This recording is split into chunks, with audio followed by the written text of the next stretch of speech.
I'm Sam, and welcome to Writing with Sam. Yeah, today we're going to be focusing on writing the letter R. We're going to be writing the uppercase R and also the lowercase r. And these two letters, they don't really look anything alike. Nope, they do not.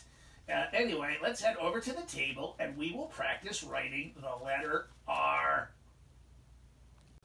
So we were talking about the letter R, and like in rat and rhino and ring, and I'm going to show you how to write the letter R. So I'm going to pick up my pencil and I use my pointy finger and I use my thumb and make that little pinchy with them, and then I grab the pencil about here between my pinchy and my thumb, and then I just lay it right back into like the little crook of my hand there, and then that is a good way to be holding the pencil for writing. So I'm going to write my R's. Now, first, I had this top line up here, okay? That long, straight line that touches the cat's head and his ears. Call that the head line. And then you got this line here that goes dot, dot, dot, dot, dot, dot, dot, all the way right through the cat's collar. Call that the collar line. And then there's a line down here that's nice and straight and it touches his feet. So I'm going to call that the foot line. And you'll also notice that the cat has a little tail that hangs down under the line. Yeah, he does. But we're not really going to worry about that today with the letter R. So, to start with my letter R, as I do with a whole mess load of letters, I'm going to start at the headline and draw my line straight down to the foot line. Okay? So many letters start that way. And then I'm going to come back up to the where I started my line at the headline, and I'm going to put this little bump on the side going away from the cat,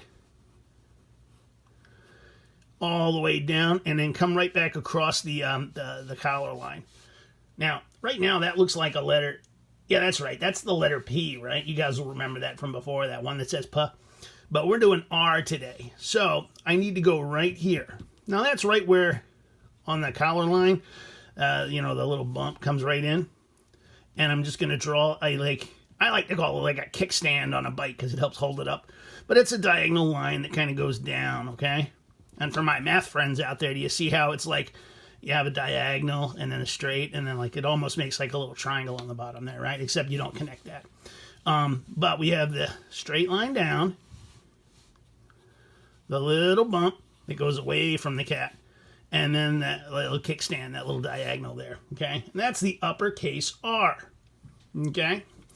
Now, the lowercase r, it looks nothing like that. It's totally different. So I'm going to start on the collar line, and I drop a line straight down from the collar to the foot line. Don't lift up your pencil, okay? Now, then I'm going to trace right back up, but before I get back to the collar line, I'm going to curve out like this and kind of go around, all right? So it's like down, bounce, and then up and around and stop. Okay? Now, if I kept going, it might look like an N, but I stopped short. Down and then stop here. If I kept going, it would look like a little bit like an N, but down and then back to here and stop. And that is the uppercase R that you'll remember says and the lowercase r that you will remember also says